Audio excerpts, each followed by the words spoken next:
My name is Emma. From the day I was born, I've been considered a freak. This is not due to the way I look, which is kind of ironic for me, but the way I see other people. Imagine seeing people for the way they really are. Yes, they might look beautiful, but what if you can see their inner beauty? Or, on the flip side, their inner ugliness? When I was born, my parents were told that I had the inability to see. They were devastated. I was, in fact, blind for the first few months of my life. There was a miracle, however, and what was once only darkness became blurry images. The blurry images soon started to take shape, and I was able to see perfectly.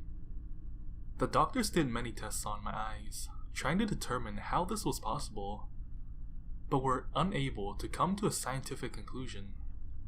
I used to love being in my dad's arms, who would bounce me around in his lap, and we would laugh together.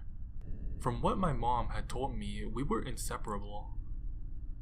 My mom then said when I finally was able to see, I would want nothing to do with my father.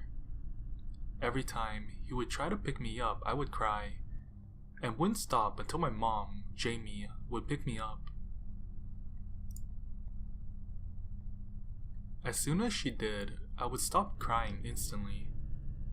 This made my father resent myself and my mother.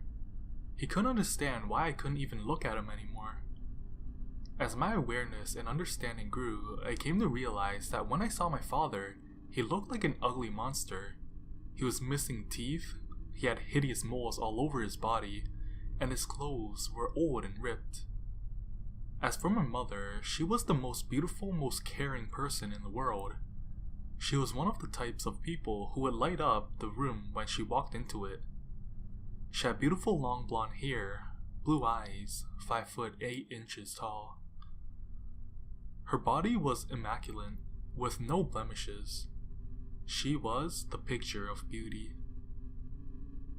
What I could not understand, however, was everyone treated my mom like she was the ugly one, while people treated my father like he was handsome, not hideous.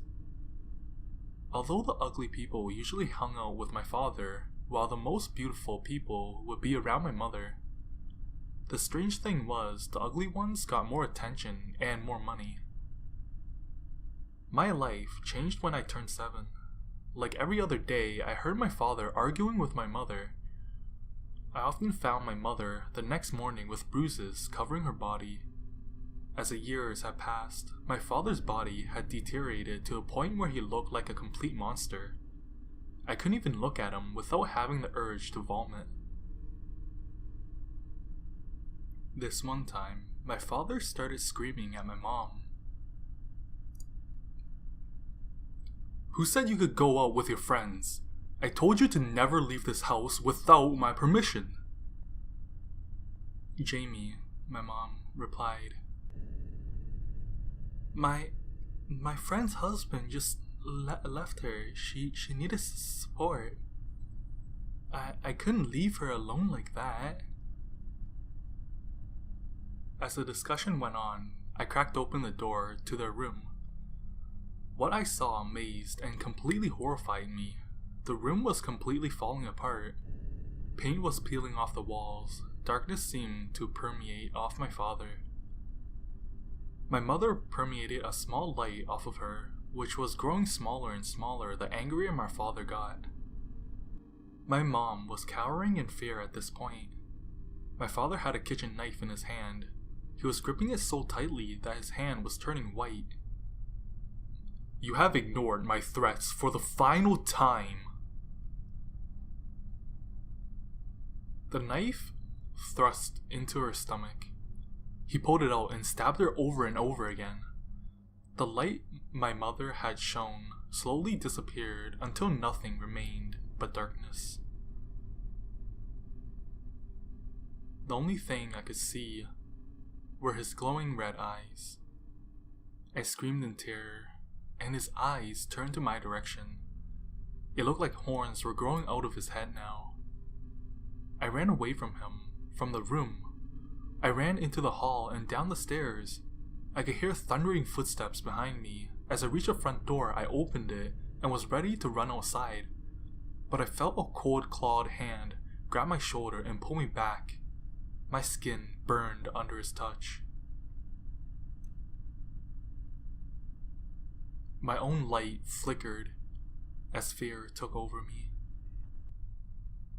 My father turned me around, his very eyes boring into my soul. I felt like my life was over, like all that was good about the world was gone. I closed my eyes and cried. My father put his hands on my shirt and ripped it open, his claws raking against my skin.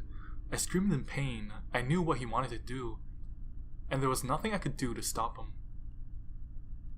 I thought of my mom, her kind and caring nature, her warmth, always making all my fears float away.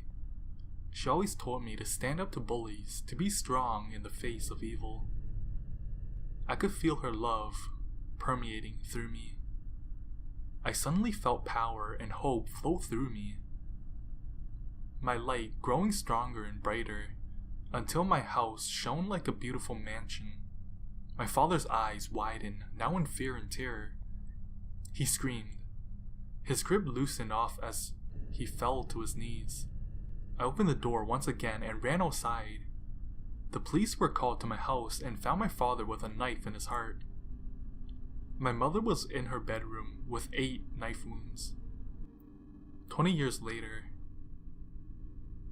Hey Emma, you caught another murderer in record time.